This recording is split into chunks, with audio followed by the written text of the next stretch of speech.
So Nika, we're in 2025, and since I've met you or re-met you in 2022, you've gone from being a jockey, working with horses every day, working in dressage, and then treating horses all around the UK, doing very, very well at that. Now transitioning more into helping women, and more specifically equestrian riders, women riders, not only with their horses, but with their own health. So tell me, what's brought upon that transition? I get asked this a lot, and if I'm being very honest here, it was something I never thought I would do, because I told myself a story at a very early age that I'm a horsey person and I like horses more than people. And therefore I went fully into my career as a rider, and then decided I can have more of an impact. That's how I'm driven, is how much impact I can have. It's not about money for me, it's not about anything else but pure impact on horses, because they bring me so much joy. Maybe I was a horse in another lifetime. Hopefully I was a unicorn or something, I don't know. But I noticed a really big problem, and it came about in a couple of different ways. So from a chiropractic perspective, working with horses one-to-one, I realized, oh my God, I can only help max 8 horses a day, which sounds great, impressive. However, I was like, 8 horses, and there's so many wonderful horses in the world. This isn't enough. I need to be doing more. The other thing I realized is by helping 8 horses a day, and I'm not someone who can treat a horse in 5 minutes. I don't know.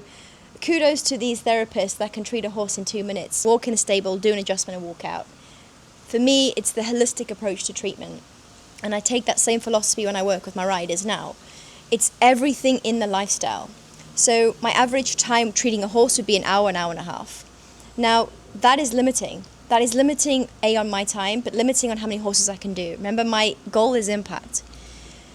I then also realized quite a big problem, which is there are so many talented professionals in this industry, saddle fitters, riders, who genuinely have the same love, the same deep connection that when you're with the horse, you just bloody thrive. There's no one else, it's just you and the horse. And I realized that a lot of these very talented riders, saddle fitters, veterinarians, physiotherapists are having to quit. Now that is heartbreaking. It's heartbreaking because we all have the same passion to help animals, but at the cost of your own health. And no one was talking about, especially when I trained, it was all about anatomy, it was all about understanding the function, the movement of the horse. There was no module or no topic on how to protect your body as a rider or as a therapist. Actually, I looked into this research of what's the average lifespan of a therapist? Bearing in mind, depending on your level, your qualification, for me it was a 3-year master's, it's between 7 to 10 years as a therapist. And that's heartbreaking. And a lot of the reason they have to quit is because of injury, either being kicked, or a lot of it is arthritic hands. And I think what a waste when people are so talented and so passionate and so dedicated. So I was almost hit with that dilemma of, if you want to help more horses, if you want to have more impact, we need to be focusing on the therapists, the riders, the equestrian females who are dedicating their life, their passion, their soul to being there for the horse, but not at the cost of their own health. And that was my transition.